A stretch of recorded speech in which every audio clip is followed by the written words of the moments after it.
Listo, yo creo que ya podemos comenzar hoy. Orden del día, vamos a llamar a lista, la asistencia. Después de eso, voy a hacer una presentación de algunos pasos de la resolución que nos faltaron. Vamos a hacer, les voy a contar un poco de cómo sería la atención en los centros educativos. Para estas víctimas, cómo, digamos, se comienza la activación de la ruta. Y después de eso hacemos una retroalimentación de pronto de todo lo que es el protocolo, el modelo.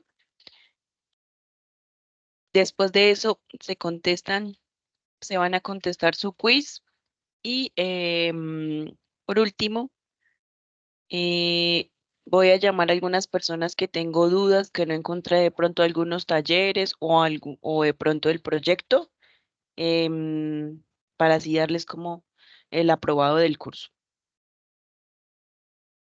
Entonces, voy a comenzar llamando a la asistencia.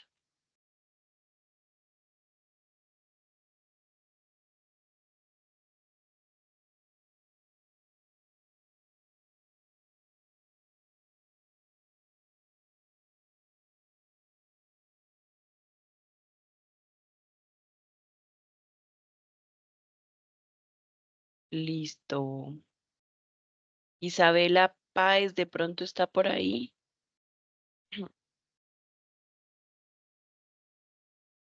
Acosta Velosa Nancy Juliet.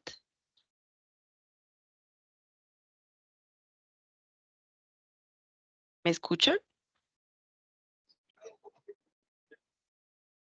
Hola. Ay, presente, profe. Ah, listo. Entonces, Nancy. Álvarez Claudia. Presente, profe. ¿No? Cadena Díaz Deiber.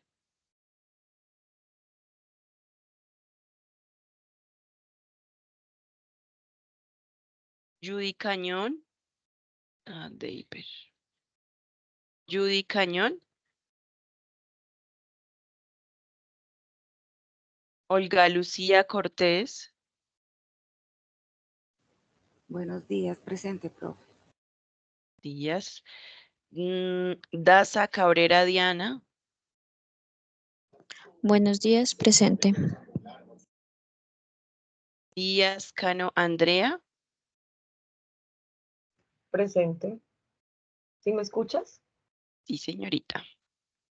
Gracias. Garzón Rodríguez Ruby.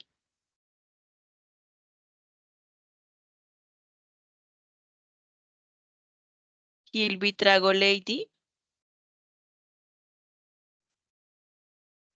Buenos días, profe, presente. Profe, una pregunta. Es que tengo ahorita Señora. un inconveniente. Tengo reunión de padres de familia de los niños y me toca salir saltando para allá. Yo podría escucharla, pues, pero no puedo participar activamente. Y el proyecto final lo tengo incompleto, por eso no se lo he publicado todavía en el Drive. No sé si su merced me da posibilidad de entregárselo antes del mediodía, porque me No preocupa. sé por qué. Si te iba a preguntar, aquí no me aparece tu proyecto. Y lo otro Exacto. es que yo tengo que pasar notas, nos dan como una hora después de que se termine la clase. Entonces a las 11 sería por tarde. Sí, profe, porque la idea mía es ir rápido a recoger los boletines y conectarme nuevamente, pero tú sabes que a veces le dispone más tiempo a uno del que uno pretende. A ver Listo, si no me te puedes preocupes. colaborar, por favor. Sí, Gracias, que profe. esté a las 11. ¿Listo? Bueno. Listo, mi profe. Gracias. Bueno, Laura Estefanía Gómez. Presente, profe, buenos días.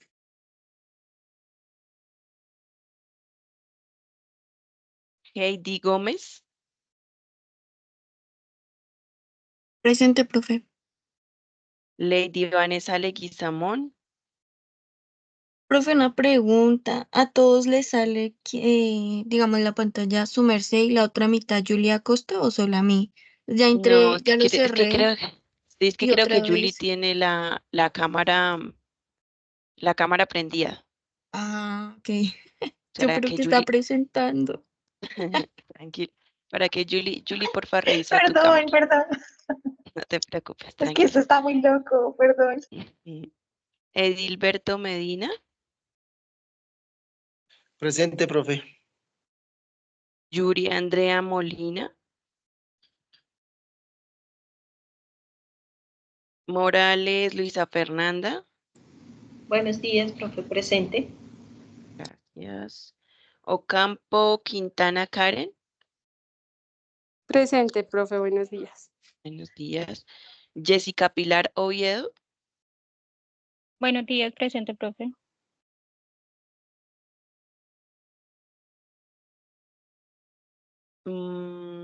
listo, ahí vamos en Jessica. Isabela Páez, Isabela Páez,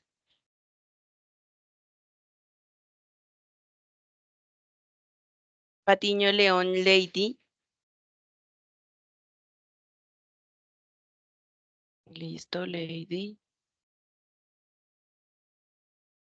Karen Alejandra Perilla,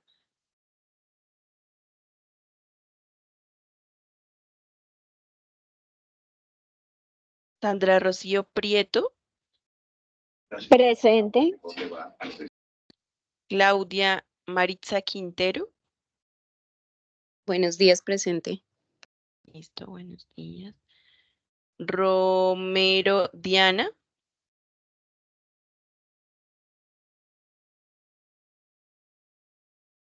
Presente, profe, buenos días. listo, Diana. Cerrato Ruth, Presente, profe, buenos días. buenos días. Julie Trujillo,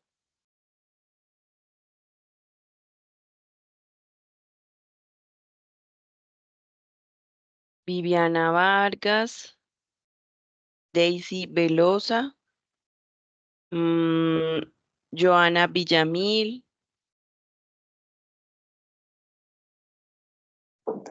Buenos días, profe, presente. presente. Gracias. Ana María Wilches, Buenos días, profe, presente.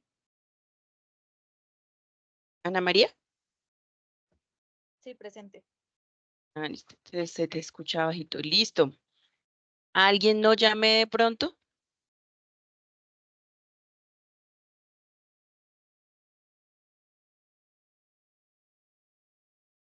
Bueno, voy a dejarles el forms de la asistencia. De todas formas.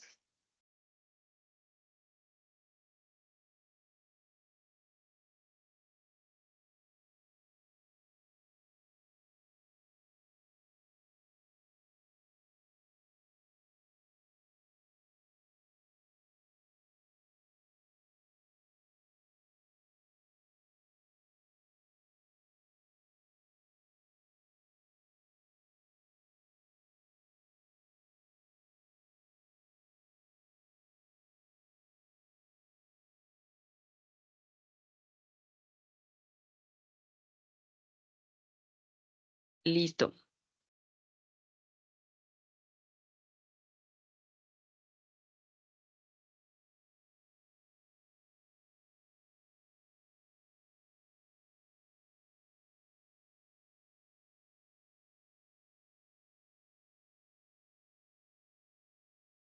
Profe, una cosita, disculpa.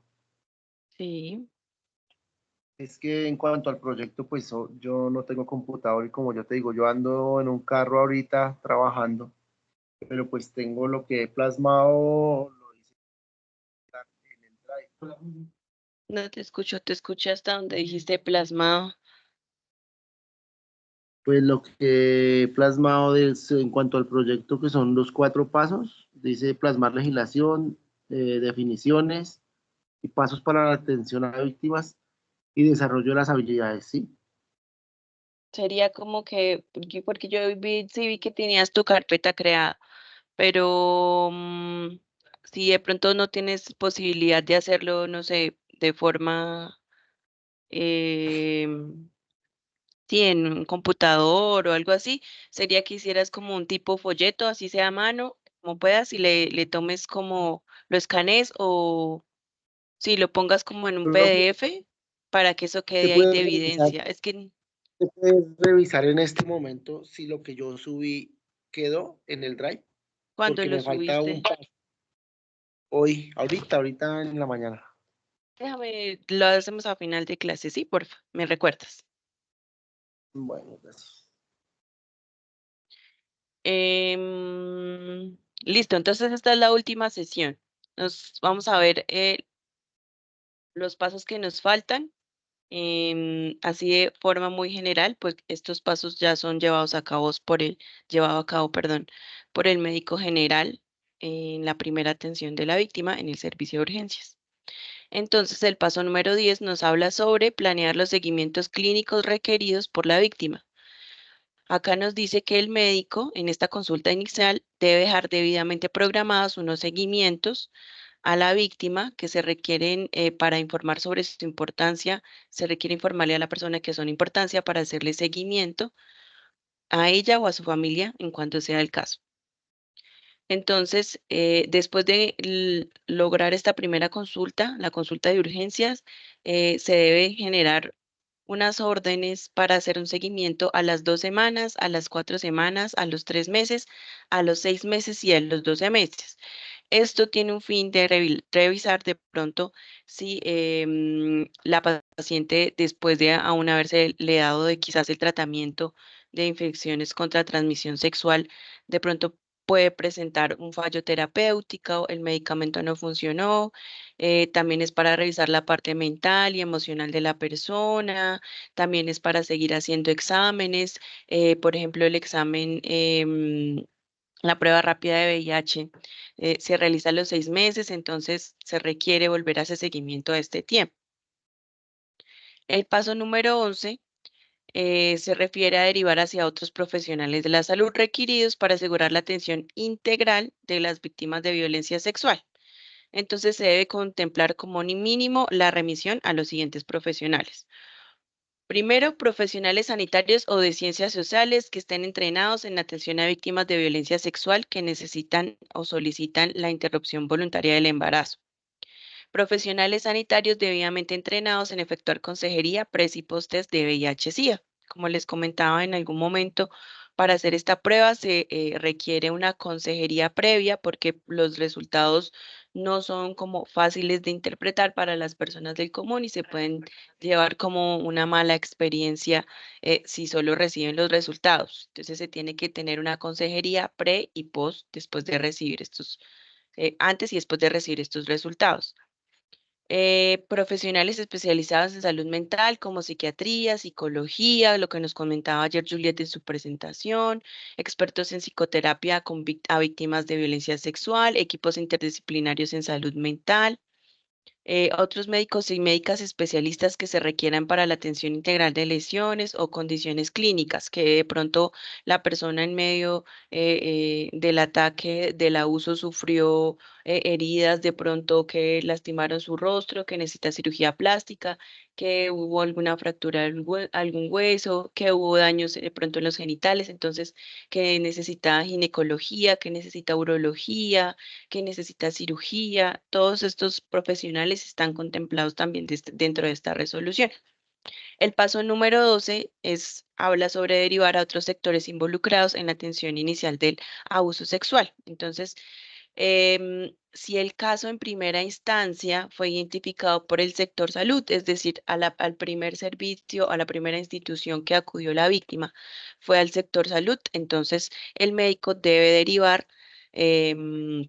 esta atención a la parte del sector protección. Entonces, si es un menor de 18 años, la institución debe notificar al ICBF. Si es una mujer adulta, dependiendo de cómo haya sido el caso, se notifica a la comisaría de familia y estos a su vez van a notificar a la Fiscalía, la SIJIN, la DIJÍN, el CTI, la Policía Nacional, dependiendo del caso y cómo se considere y pues de lo más cercano y rápido que se pueda tener acceso, ¿sí? El paso número 13 habla sobre efectuar los procedimientos de vigilancia en salud pública de la violencia sexual que correspondan. Entonces, ¿recuerdan cuando hablábamos de cifras que yo les contaba que todos estos casos se tienen que notificar al Civigila, que es como la institución o la parte del Instituto Nacional de Salud, que se encarga de recoger todos estos datos, generar tasas, generar toda la parte epidemiológica? Entonces, se debe notificar, el médico tratante debe notificar al Instituto Nacional de Salud por medio del Civigila, para que estos a su vez se notifican al Observatorio Nacional de Violencias Basadas en Género. Entonces, se tiene que realizar una serie de pasos en la historia clínica, como un registro de consentimiento y asentimiento informado. Recuerden que tanto la valoración como la administración de medicamentos o cualquier tratamiento o conducta que se haga en los servicios de salud tiene que estar consentido por la víctima o en su defecto por un mayor de edad o responsable de la víctima. Información de los hechos que, mejor dicho, que debe tener esa historia clínica para que sea de pronto recibida o que estos datos se puedan corroborar y que sean veraces para el Instituto Nacional de Salud. El registro del consentimiento, información sobre los hechos, el relato de la víctima o el acompañante especificando quién provee esta información, la fecha y hora y lugar de los hechos, si se trata de uno o varios eventos. En los actos referidos especificar si se emplearon amenazas, engaños, ataduras, golpes, quemaduras, armas y de cuál tipo, si se usó de pronto o hay por medio uso de sustancias psicoactivas, si hubo una actividad posterior a los hechos como ingesta de alimentos, bebidas, si de pronto la víctima tuvo vómito, si de pronto un lavado de dientes, todo esto en pro de buscar o dejar escrito por qué se recogieron de pronto ese elemento material probatorio o por qué no se recogió. Síntomas o molestias relacionados con los hechos, si la víctima presentó un sangrado, si presentó flujo, dolor al orinar, dolor de pronto hacer deposición, o sea, hacer del cuerpo, si la víctima o la persona tuvo relaciones sexuales deseadas y consensuadas, perdón, en la semana anterior y por qué vía fue esta relación sexual, la descripción súper detallada de las prendas que utilizaba la persona en el momento de los hechos y especificar también en la historia clínica cuáles prendas de pronto son objeto de análisis o de elemento material probatorio. El examen físico general, que es lo que hablábamos en los primeros pasos. Los signos vitales siempre deben estar en la historia clínica, la descripción de las lesiones que encontró el médico al realizar el examen genital, cuando se requiera. Recuerden que no siempre, digamos, hay necesidad de realizar una valoración, un examen genital, porque puede ser de pronto solo tocamientos, el tipo de violencia. En niños y niñas y adolescentes menores de 18 años, que no se pueda establecer una documental, se debe especificar último diente erupcionado, pues eso de pronto ya no sucede tanto. Diagramas corporales, esos diagramas corporales ya los tiene la historia clínica de cada institución. Entonces son como unos dibujos donde el médico va a señalar dónde encontró de pronto lesiones o algunos rasgos de violencia o cosas especiales que haya encontrado. Descripción de las muestras clínicas y forenses obtenidas. Entonces, si yo recojo de pronto células de la cavidad oral, si yo de pronto recojo células de la parte genital para el material probatorio, todo esto debe quedar en la historia clínica. Los formatos de cadena de custodia se tienen que esos son físicos, se los había mostrado, entonces después de llenarlos, yo debo adjuntarlos a la historia clínica, escanearlos y adjuntarlos a la historia clínica. También se tiene que adjuntar la notificación judicial telefónica o presencial, nombre de la persona que recibió la notificación, su identificación y la autoridad que solicita la valoración. Todo esto va en los sellos de cadena de custodia. Hay unos códigos que se llaman los RIPS, que son unos códigos que se escriben en la historia clínica, y estos códigos ayudan a las personas como el Instituto Nacional de Salud y todas estas entidades gubernamentales que recogen estos tipos de datos de epidemiología sobre los casos de violencia sexual. Y los ayudan como a hacer una clasificación y a ordenar mejor los datos. Todos estos códigos van muy de la mano con los códigos utilizados en el CIE-10. El CIE es como la clasificación o los códigos que se dan según el diagnóstico que encuentre el médico. Entonces, estos son los códigos que deben tener esos RIPS para facilitar la recolección de los datos. Entonces, tenemos abuso sexual y hay diferentes tipos dentro de esos RIPS, dentro de esos códigos que corresponden al CIE-10. Estos son algunos de ellos. Y la ficha en vigilancia de salud pública. Entonces, esta ficha es como la notificación oficial al CIVIG. Tiene un código específico que se va a llenar en casos como estos que están clasificados dentro de violencias de género, que es la ficha 875. Entonces, esta es la ficha que llena el médico que recibe la atención. Debe contener todos estos datos: nombres y apellidos del paciente, el tipo de identificación, el número de identificación. Súper importante, la modalidad de la violencia. Entonces tenemos violencia física, psicológica, negligencia de abandono. El cuarto va a ser abuso sexual, quinto acoso sexual. El número 6 corresponde a violación. También dentro de esta ficha está la explotación sexual comercial de niños y niñas y adolescentes, la trata de personas para la explotación sexual, violencia sexual en el conflicto armado y actos sexuales violentos.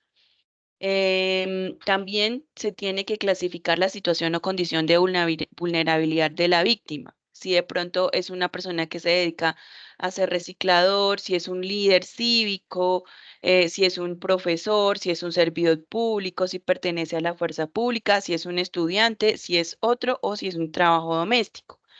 Y también en la parte de abajo existen algunas otras condiciones. Si es una persona que pertenece a la población LGBT, si es una persona consumidora o que durante de pronto el acto es una persona que se encontraba consumiendo sustancias psicoactivas, si es un trabajador sexual, si es un desmovilizado, si es campesino, si es mujer cabeza de familia, si es ama de casa, si es una persona privada de la libertad, si es una víctima del conflicto armado. Otro, si es una persona que es una reincidencia, es decir, es la segunda vez que pasa, más de la segunda vez que pasa este caso, si la víctima había consumido alcohol. En el paso número 14 se habla sobre los seguimientos rutinarios que requiere una víctima de violencia sexual atendida por el sector salud.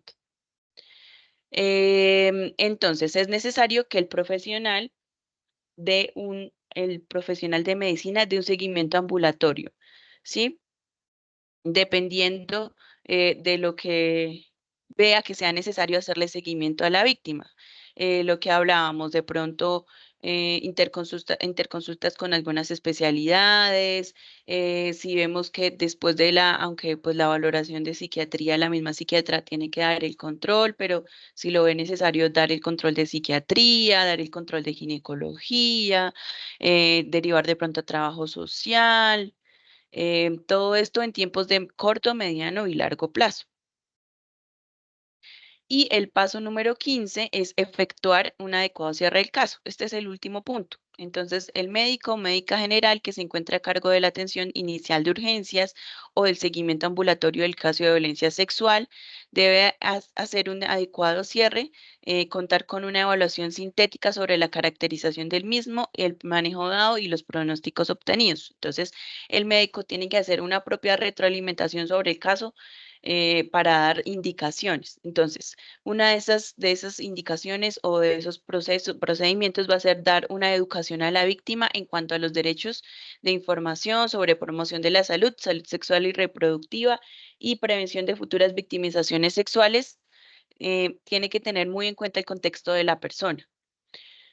Asesoramiento integral sobre derechos sexuales y reproductivos, incluyendo la prevención de los embarazos, porque puede ser que sea una persona de quizás bajo nivel educativo o un adolescente o una mujer joven que nunca haya tenido acceso de pronto a planificación familiar, a métodos de barrera. Entonces es también un deber del médico hacer un asesoramiento integral sobre este tipo de derechos.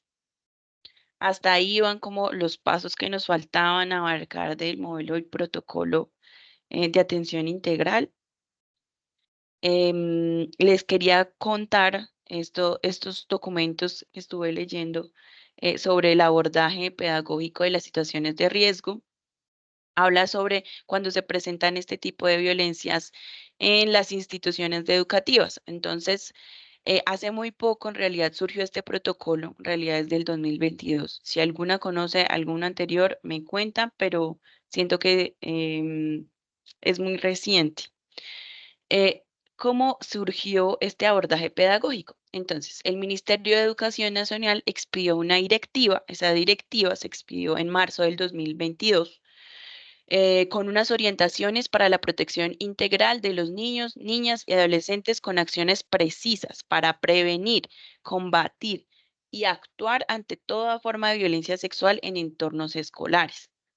Entonces, para que le echen una revisadita, de pronto se las dejo ahí en el Drive por si quieren de pronto curiosearla, porque lo que les voy a contar es como un abrebocas. En realidad, la directriz es algo muy, muy completo, abarca todo, absolutamente todo, les explica paso por paso, según de pronto la responsabilidad que tiene cada uno dentro de la institución, qué debe hacer. Para que le echen como una leída y si quieren de pronto publicarla, compartirla. ¿Qué nos dice esta directiva que se lanzó en marzo del 2022? Dice que es necesario orientar acciones desde las entidades territoriales, es decir, alcaldías, gobernaciones, etcétera, instituciones educativas, colegios, centros de desarrollo infantil, escuelas, directivos, docentes orientadores y personal administrativo deben realizar para la prevención y atención. También esta directriz nos habla sobre, de pronto, todas esas personas que van a trabajar, todas las personas que van a trabajar en este tipo de instituciones, se tiene que hacer una investigación si de pronto tiene denuncias, si de pronto está inhabilitado por alguna razón, siempre se tiene que investigar a esas personas. ¿Qué nos dice esa directriz en el punto número 2? Específicamente habla sobre la implementación de acciones preventivas frente a situaciones de violencia sexual en el entorno escolar.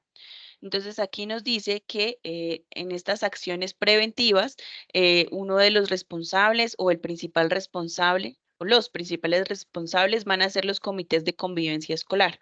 Quiere decir que en todas estas instituciones tiene que haber un comité de convivencia escolar y que esta ruta o todas estas acciones se van a iniciar por ahí, por la responsabilidad que tienen los comités de convivencia escolar.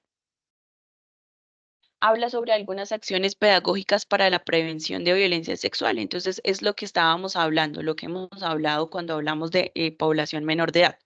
Fortalecer programas de educación sexual de acuerdo con la edad y el contexto, a fin de que todos, en especial niños y niñas y adolescentes, tengan los conocimientos y desarrollen las habilidades, actitudes y comportamientos. ¿Para qué? Desarrollar todo esto para que les permita reconocer, generar interacciones de cuidado y bienestar consigo mismo, con los demás y con su entorno. Actuar de una manera constructiva, democrática e inclusiva en la sociedad y ejercer sus derechos, entre ellos los derechos sexuales y los derechos reproductivos. Nos habla sobre la atención en situaciones de violencia sexual que hay dentro de este entorno. Entonces, nos refieren la ley 1620 del 2013, y en el decreto reglamentario 1965 de ese mismo año, habla sobre el personal docente y directivo de estos establecimientos educativos que deben reportar situaciones tipo 3. Entonces, ellos hacen una clasificación de 3 tipos de situaciones. Dependiendo de cada situación, se va a ver el actuar. Todo lo que tiene que ver con violencia sexual, daño físico o daño mental o psicológico referente a abuso sexual, es una situación tipo 3. Según el protocolo, que ya les voy a mostrar, al clasificarse de esta forma, se tiene que hacer un abordaje pedagógico de las violencias basadas en género y según esta directriz también se creó este abordaje pedagógico, que era el que les mostraba. Entonces, este abordaje pedagógico no solo contiene cómo se tiene que abordar, contiene paso a paso, incluso contiene ayudas didácticas, talleres, cómo manejar los talleres, incluye material. Es un protocolo muy completo. No solo incluye atención a víctimas de violencia sexual, sino otro montón de situaciones que se presentan o se pueden presentar en las instituciones. Dentro de este protocolo hay un capítulo que es el que nos interesa en este momento, que es el que habla sobre el abordaje pedagógico de las violencias basadas en género en los entornos escolares. Entonces, como les contaba, hay 3 tipos de situaciones. La situación tipo 1, para ser manejadas por docentes de la institución educativa. Entonces, esta situación tipo 1 corresponde a conflictos manejados inadecuadamente y aquellas situaciones esporádicas que inciden negativamente en el clima escolar y que en ningún caso generan daños al cuerpo o a la salud. Teniendo en cuenta lo anterior, corresponde a todos los educadores implementar acciones pedagógicas para prevenir este tipo de situaciones. Entonces, si se van al protocolo, ahí van a encontrar un montón de acciones pedagógicas. ¿Qué es importante de este tipo de situaciones? ¿Sí? ¿Cuáles entran dentro de este tipo de situaciones? Porque hablábamos, según los casos que ustedes me comentaron y las noticias que hemos escuchado, que quizás a veces para los docentes es un poco difícil.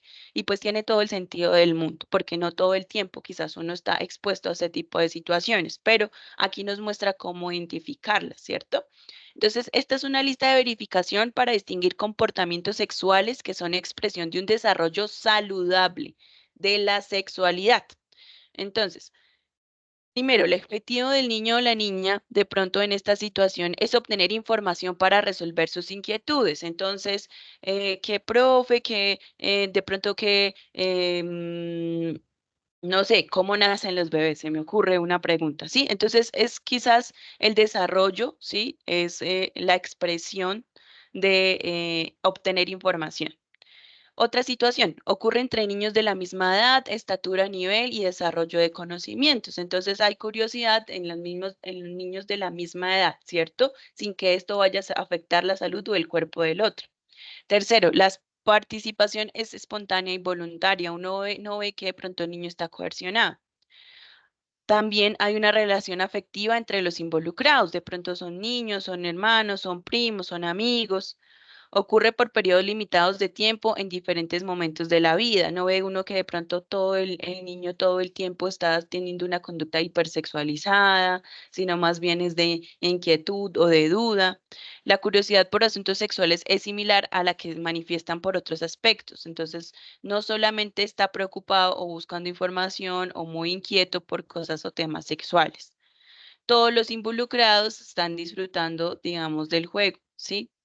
La exploración sexual puede generar vergüenza, pero no ocasiona sentimientos de culpa, ansiedad, temor o enojo. Entonces, cuando estamos de pronto en los talleres o cuando la profe les está explicando de pronto en la clase de biología los órganos, entonces es algo que le genera más inquietud por saber, ¿sí? Que de pronto un sentimiento de vergüenza o de tristeza. La frecuencia de ocurrencia del comportamiento ocurre con una disminución en el tiempo. Y el último es el comportamiento deja de presentarse una vez que los o las adultas solicitan que dejen de hacerlo en el contexto público o en el ambiente escolar. Situación tipo 2. Es una situación que requiere intervención del Comité Escolar de Convivencia.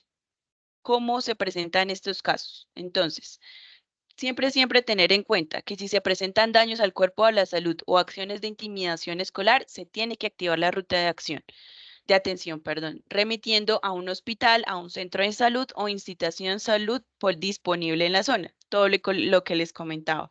Siempre sea pasado, sea presente, se tiene que asistir a la institución de salud para que se garantice la protección inmediata de la salud física y mental del niño o los niños involucrados. Este procedimiento se debe ser reportado al Sistema de Información Unificado de Convivencia Escolar y se tienen que adoptar medidas pertinentes para proteger a los involucrados en situación de posibles acciones en su contra y dejar constancia de ello. La situación tipo 3. Esta situación es una situación que trasciende las competencias de la institución y el sector por considerarse delito sexual. Entonces, en caso de que algún miembro de la comunidad educativa, aquí dice algún miembro de la comunidad, no dice necesariamente el profe, no dice necesariamente el coordinador, no, dice algún miembro de la comunidad educativa conozca por información directa, es decir, el niño está refiriendo o yo veo signos o anónima, como nos contaba de pronto una de ustedes, que el que reportó no fue la misma niña porque tiene algunos problemas, sino fue un otro niñito que vio sobre presuntos casos de violencia sexual, como los que vamos a hablar abajo, es obligación de la institución educativa activar las rutas de atención interinstitucional. Entonces, las situaciones tipo 2 y tipo 3 no permiten una conciliación, pero sí deben incluir acciones reparativas que sean reportadas en el sistema de información y se debe activar la ruta de acción integral. Se tiene que hacer una denuncia ante los entes judiciales en caso de que sea un presunto delito. Y las situaciones tipo 3, cuyo victimario sea una persona mayor de 14 años y menor de 18 años, genera efectos en el sistema de responsabilidad penal para los adolescentes. Entonces, también se tiene que hacer una denuncia cuando el victimario tiene la edad entre 14 y 18 años. Si es mayor de 18 años, los efectos son el sistema penal ordinario de justicia como cualquier adulto. ¿Cuál o qué situaciones entran en las tipo 3? Agresiones físicas con fines sexuales. Incluye puñetazos, patadas, empujones, cachetadas, mordiscos, rasguños, pellizcos, jalar el cabello. Agresiones verbales con fines sexuales que hostiguen o degraden a las víctimas. Agresiones electrónicas con contenido sexual, súper importante. Como divulgación de fotos o videos íntimos o humillantes en Internet. Esto ya está establecido. Comentarios insultantes u ofensivos sobre otros a través de redes sociales, enviar correos electrónicos o mensajes de texto insultantes u ofensivos de contenido sexual. Ya es una situación tipo 3. Algunos otros como violación, abuso sexual, explotación sexual con fines comerciales, sexting, o cuando se presente un caso de embarazo en una niña de 14 años también. Todo esto tiene que mantenerse por la educación educativa de una forma organizada, siempre mantener la privacidad y la intimidad de la víctima, del niño, la niña, y la seguridad. Listo. Después de que yo me doy cuenta como personal de la institución, ya sea porque identifiqué signos de una posible violencia, porque aprendí muchas cosas en el curso y yo estoy ya súper pila, muy pendiente de todos los niños, o porque la víctima me contó, yo debo reportar de inmediato al rector. ¿Por qué? Porque el rector es el presidente del Comité de Convivencia Escolar, según el artículo 12 de la Ley 1620 del 2013, para que sea el rector quien se ponga al frente del caso. En cualquier caso, toda situación de violencia sexual implica reportar en el Sistema de Información Unificado de Convivencia Escolar. Se tiene que poner en conocimiento de las autoridades judiciales, el sector salud y el ICBF. Quien sea la persona que asuma el manejo, es decir, el rector o la persona de más alto cargo en la institución, debe contactar al acudiente familiar, pero pilas. Yo tengo que verificar de que este acudiente o familiar no sea el agresor o este niño esté bajo el control del agresor. Entonces, si el niño está bajo control del agresor, lo primero que yo debo hacer es pues llevarlo también al centro de salud, pero entonces allá se notifica al Instituto Colombiano de Bienestar Familiar. El rector o esta persona encargada de comenzar toda la ruta tiene que gestionar el traslado del niño a la IPS correspondiente más cercana, hospital o centro de salud de la región. Tiene que brindar orientación sobre los derechos de las víctimas de violencia sexual a la familia, al acudiente y a las personas o acompañantes. Tiene que reportar el caso en el sistema de información. Esto es algo a lo que hacen mucha referencia en todo el documento. Tiene que realizar acciones de seguimiento del caso. Tiene que hacerle seguimiento al niño para verificar la evolución, porque tiene también el deber de garantizar de que ese niño siga teniendo acceso a la educación. ¿Sí? Y que si ese niño por ese motivo de pronto tiene problemas en la educación, se tiene que generar acciones en pro de garantizar siempre la gestión de la educación de este niño. ¿Qué no debe hacer? Por tratar de cumplir responsabilidades de reportar, hacer cosas administrativas, no hay que revictimizar a la víctima o a la presunta víctima, haciendo preguntas detalladas de la situación porque no es, digamos, su jurisdicción, no es de pronto algo que pueda hacer con esa información. El rector o la persona no puede hacer mucho, ¿sí? Se debe limitar a reportar los hechos tal como la persona lo describió. Nunca ponga en duda lo que la víctima le está contando, siempre hay que creerle. Nunca culpabilice al niño o a la niña o adolescente o a la joven por la situación. No es tu culpa que estén esas fotos rodando por todo el colegio, es tu culpa porque tú te la pasas mucho con tal persona. No. Nunca intente enfrentar al niño, adolescente o joven con el presunto agresor. Lo que pasó hace poquito en un colegio de Suba, donde encerraron a una niña con su propio agresor. A la profe le pareció una buena idea confrontarlos y eso terminó en un abuso sexual horrible. Entonces, nunca hay que enfrentar a la víctima con el agresor.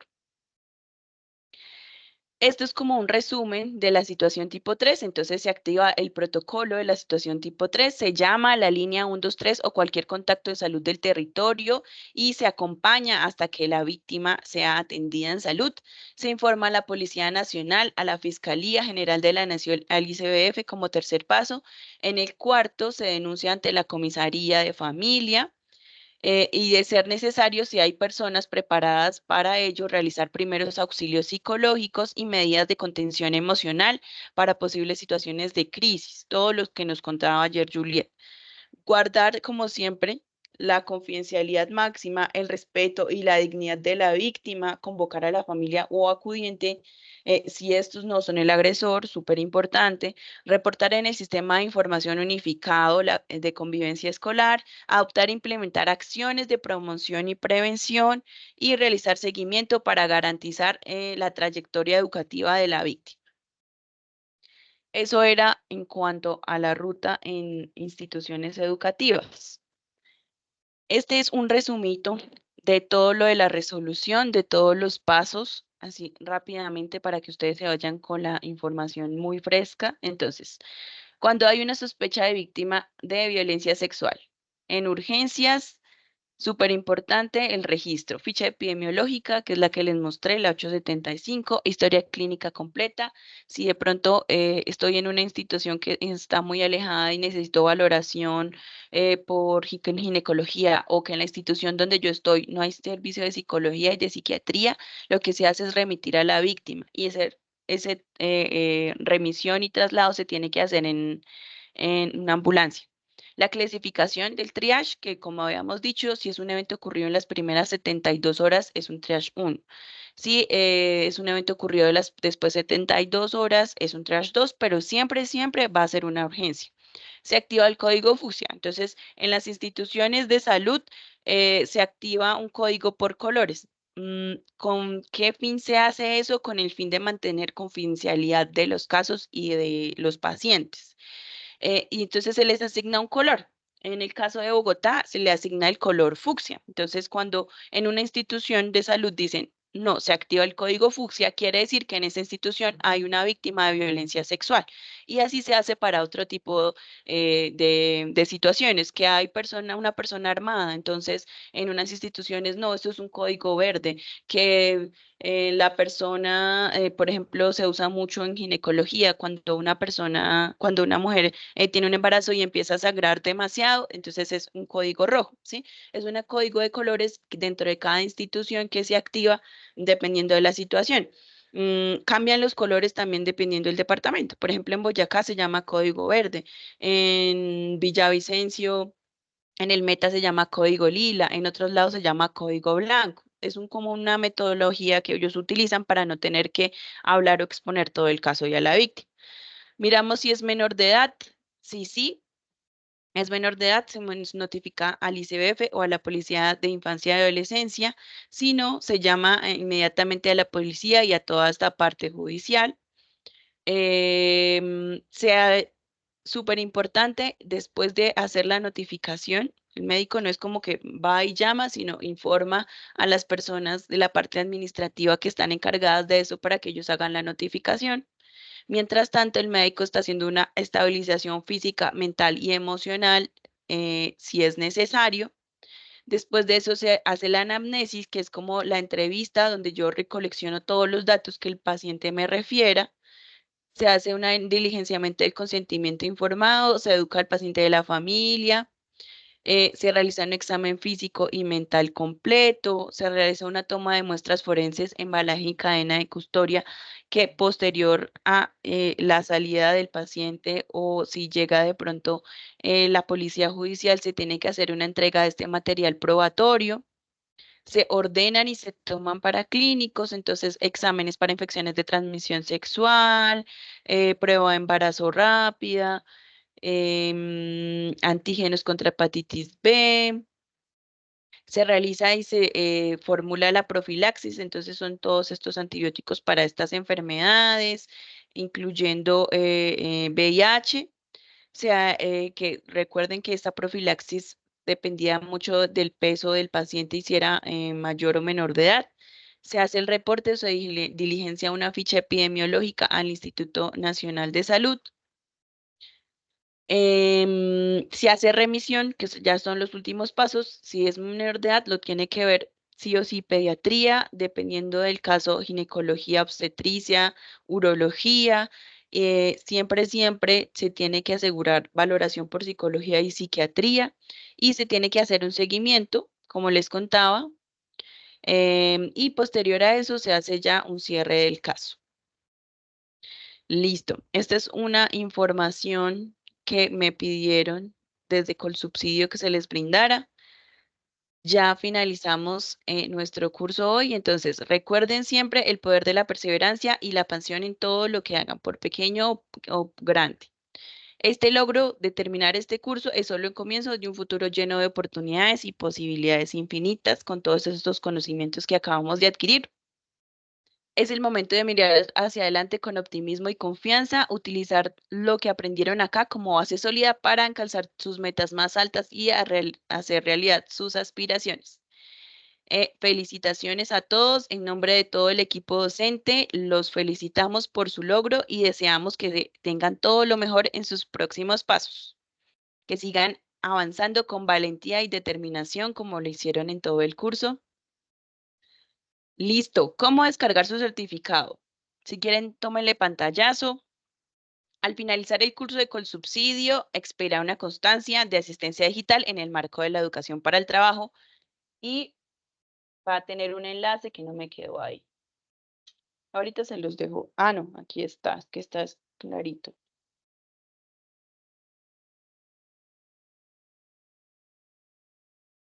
Igual estas diapositivas se las dejo ahí para que tengan ustedes todo súper claro.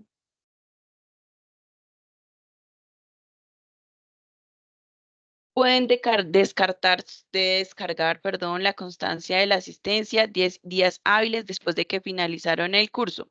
Y ahí les dejan como una serie de pasitos que deben ingresar en la página del set de Colsubsidio. con su número de documento. Y aquí en esta parte, en este link que van a encontrar, pueden consultar el portafolio de formación sin costo. Listo. ¿Alguna duda del tema que vimos ahorita? Profe, Al- ¿cuál es la diapositiva que dijiste que tomáramos pantallazo? Acá, ahí está. Aunque igual yo les dejo porque no pueden en el pantallazo de pronto acceder al link para encontrar su certificado. Listo. Listo. Profe, una pregunta. Sí. Cuando se inicia un juicio, la persona o el médico que atendió esa urgencia está en la obligación de ir a rendir testimonio indagatorio. Sí, digamos como que si más que, sí tiene el deber de, si es solicitado, ¿no? Si de pronto todo está claro en la historia clínica, no debería por qué, pero sí tiene el deber de ir, más que de pronto por señalar el culpable o algo así, es como por rendir o hablar sobre las condiciones en las que encontró a la víctima. Ok. Y si esa persona llega a salir del país o alguna cosa, o sea, viendo así en extremo, ¿no? Tiene Sí. que venir, o sea, sí o sí tendría que asistir. Pues lo que yo he visto es que algunas de estas situaciones se hacen de forma virtual también. Entonces, como que presencial, no sé si de pronto hay algún abogado por aquí, nos conteste si tiene que ser presencial, porque sé que también se puede hacer de forma virtual. Porque lo que te digo, más allá de pronto de señalar un culpable o algo así, lo que va a decir el médico o el personal de salud es hablar sobre las condiciones en las que encontró a la víctima. Las que llegó, ok. Ujú. Ah, listo, profe, gracias. Listo. ¿Alguna otra pregunta? Profe, dos cositas. Sí. Una, en cuanto al último punto del proyecto como tal, que habla del desarrollo de habilidades, de plasmar el desarrollo de las habilidades para la valoración inicial, hablamos como de los primeros 4 pasos. Sí. Tengo como esa laguna ahí. Sí, está en los primeros pasos, así como tú lo dices. Bueno, y lo otro es que yo creo que la persona que está subiendo las clases, que debe ser otro docente, ellos suben todos los días clase a clase, a ver si ahí ellos dejan registrado lo del link para descargar los certificados y eso. Igual a su correo les llega toda la información, pero como les decía, se demora más o menos unos 10 días, hasta que ellos de pronto validan las asistencias, ven que revisan su drive y todo eso. Les iba a enviar entonces el link de el cuestionario, ¿listo? El cuestionario. Ahora no sé dónde está por acá.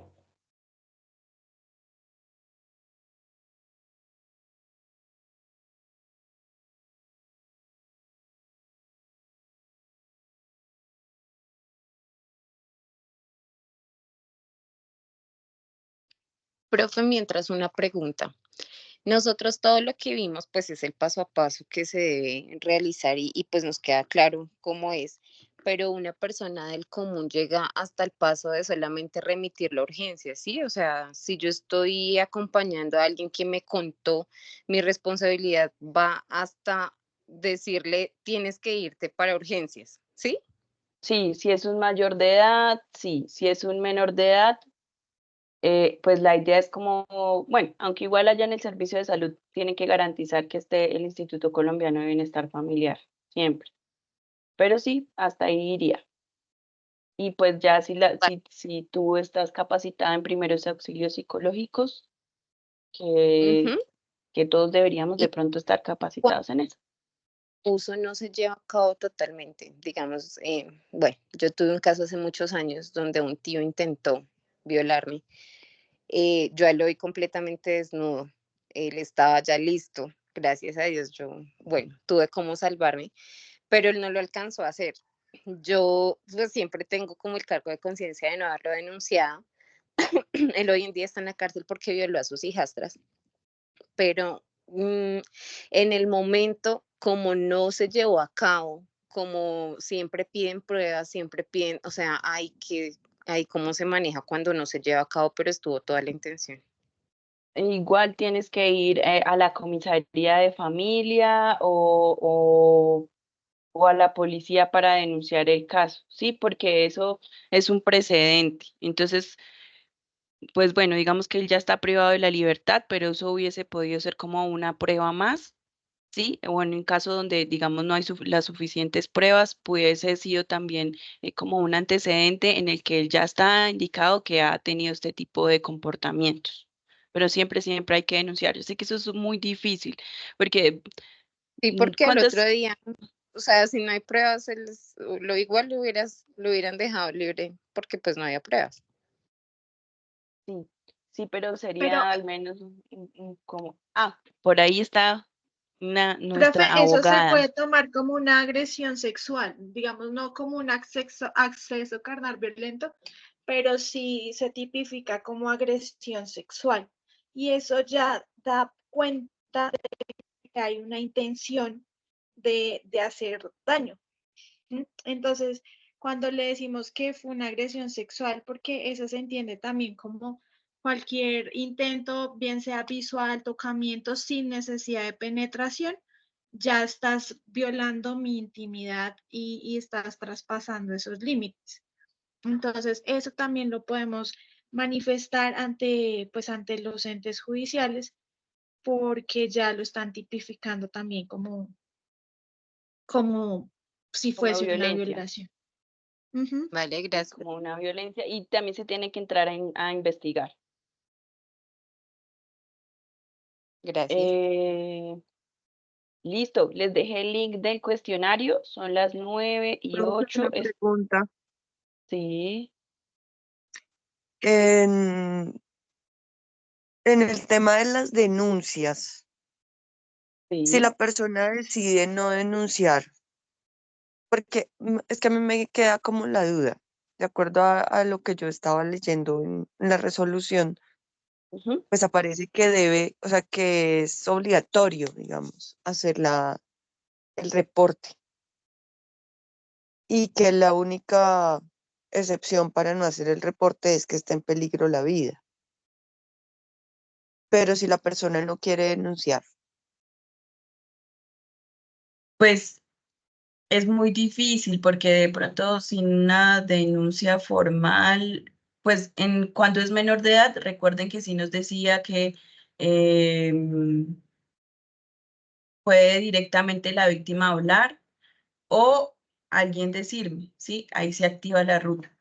Pero es que sin una denuncia formal es muy difícil que las autoridades de pronto comiencen a investigar.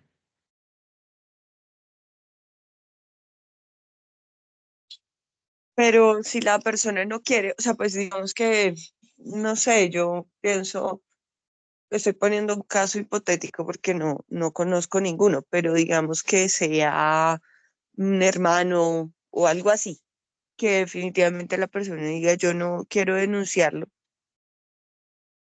em, o sea, hay que sí o sí, o sea, sobrepasar su deseo de no querer y denunciar.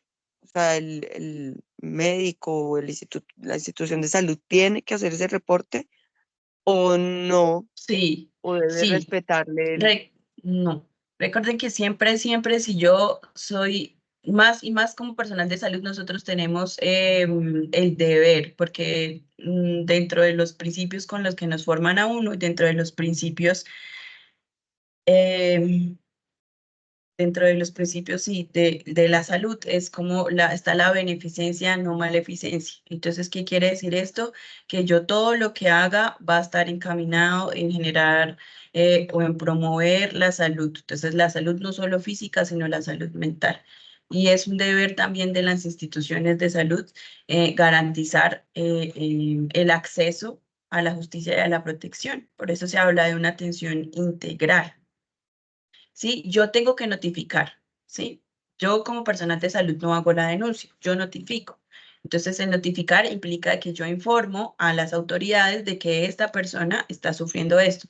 Ya es como la responsabilidad de la persona o su decisión si esa persona genera la denuncia o no.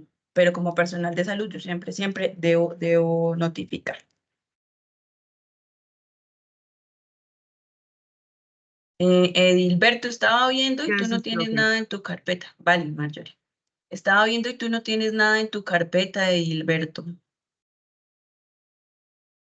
Mira, solo está como una presentación, pero no sé si esto es tu proyecto.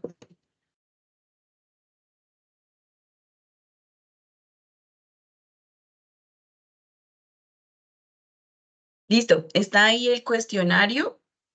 No son las 9:12, a las 9:20, 9:25. Nos vemos para ver cómo nos fue con las notas, para preguntarles si de pronto tengo alguna duda. Profe, Ese es tu proyecto, ¿sí? sí, básicamente yo lo que hice fue pues unas diapositivas con los 4 pasos que pedían porque pues no tengo computador, como te digo, ando en un carro y me tocó hacerlo así, pero es básicamente plasmando las cosas. Y en cuanto a la ley, pues saqué como los más importantes, porque para desglosarla toda, pues es bien extensa, ¿no? Listo, listo. Contesta entonces el cuestionario. Y ya hablamos de las notas.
Profe, tengo una pregunta.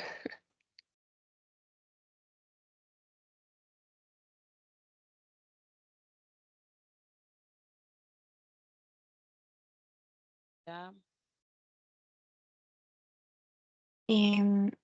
Profe, una pregunta. Yo sé que, digamos, cuando se atiende a los niños, se les permite que se quieran sentar donde deseen, pero con un adulto también es igual.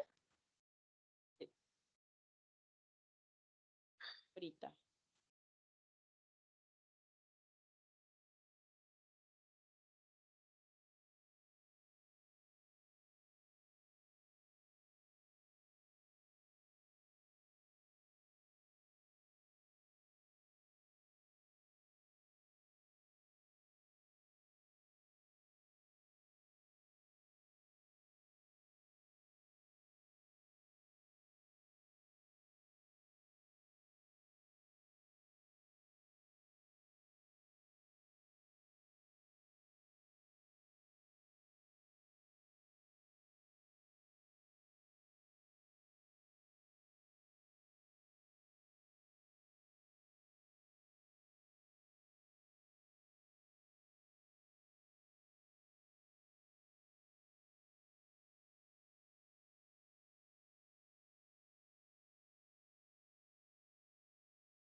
Listo. ¿Cómo les fue? ¿Ya terminaron? Sí, señora. Sí, señora, ya. Sí, señor. Listo.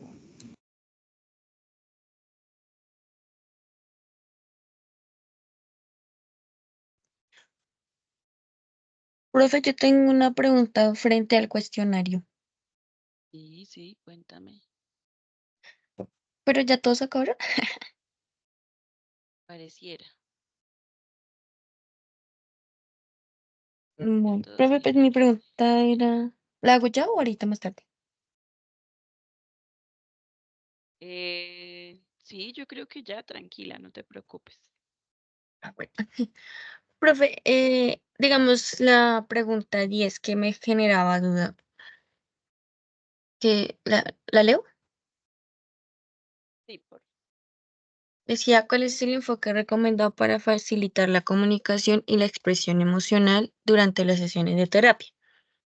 Por eso te preguntaba que si también se podía que, digamos, el paciente se podría sentar en cualquier área del consultorio. Pero entonces también me sonaba a mí que, digamos, abstenerse de contacto visual en todo momento. ¿Ese también podría ser o no? no, Yo pues diría digamos que esas que dos. sí, hay que escoger como la más correcta y la que más, la que de pronto ya no sabía. ¿Tú eres Juliet?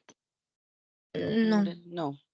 Juliet nos contaba sobre ofrecerle a la persona que decidiera dónde sentarse. Entonces era como la más correcta, por decirlo así. Porque pues la otra también Mm. puede ser correcta, pero también es como si tú estás mirando a la persona a los ojos, quiere decir que pues estás teniendo como respeto, ¿sí? Que quiere decir que le estás prestando atención. Ah, bueno, esa era otra pregunta. Yo no tenía claro ese pedacito ayer del contacto visual. ¿Sí se puede o no se puede? Yo creo que dependiendo de qué tan afectada veas a la persona, ¿cierto? Si en un primer momento la persona te quita definitivamente la mirada, pero lo más óptimo sería tratar de mirarla siempre, porque quiere decir que le estás brindando atención, sí, que la estás escuchando. Ah, ok, listo. Gracias, profe. Esa era mi pregunta que duré tiempo ahí analizando. Listo, bueno, gente. Luisa, tienes la manito arriba.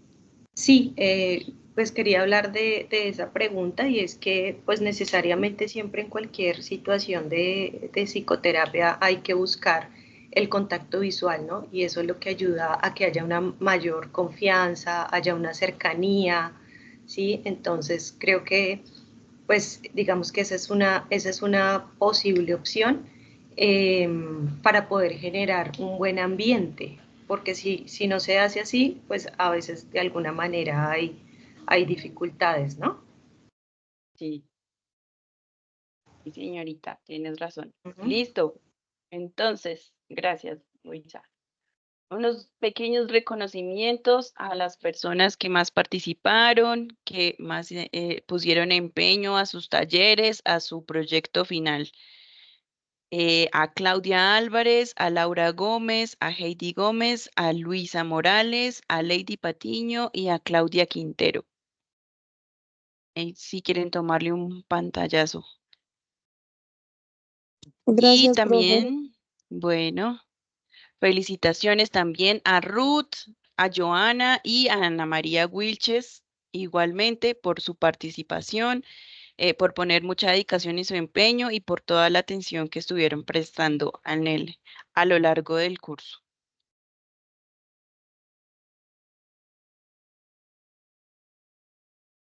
Listo. Eh, Estas personas que ya llamé, entonces ya solo me quedaría como pasar igual la nota de este último cuestionario, pero ya es por seguro que ya tienen el aprobado, ¿listo? Gracias. Entonces, no sé si tienen alguna otra pregunta, duda, ya de pronto se pueden retirar de la sala mientras yo como que hablo con algunas personas de las que sí tengo dudas.